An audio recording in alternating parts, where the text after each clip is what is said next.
ప్రపంచంలో మొదటి 5 స్థానాల్లో ఉన్న పెద్ద మతాల్లో ఏమిటో వాటి ర్యాంకుల వారీగా చూసినట్లయితే మొదటి ర్యాంక్లో క్రైస్తవ మతం, రెండవ ర్యాంక్లో ఇస్లాం మతం, మూడవ ర్యాంక్లో ఆస్తిజం అనగా నాస్తికులు, దేవుడిని నమ్మనివారు, నాలుగవ ర్యాంక్లో హిందూ మతం, ఐదవ ర్యాంక్లో బౌద్ధ మతం ఉన్నాయి.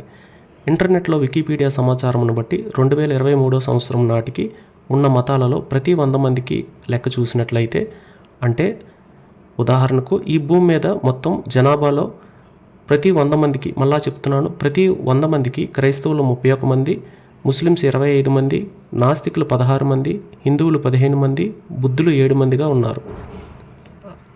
అదేవిధంగా క్రైస్తవులు 255 కోట్ల మంది, ముస్లిమ్స్ 205 కోట్ల మంది, నాస్తికులు 131 కోట్ల మంది, హిందువులు 123 కోట్ల మంది, బుద్ధులు 57 కోట్ల మందిగా ఉన్నారు. ప్రపంచంలో ఒకప్పుడు అతి పెద్దదైన యూదా మతం నుంచి మరియు అనేక మతముల నుంచి ప్రజలు యేసుక్రీస్తు వారిని నిజదేవుడిగా తెలుసుకొని ఇప్పటి వరకు మారడం విశేషం. ప్రపంచంలో మొత్తం 195 దేశాల్లో 185 దేశాలు యేసుక్రీస్తుని తమ దేవునిగా విశ్వసించుచున్నారు. Thank you for watching. Please like and subscribe.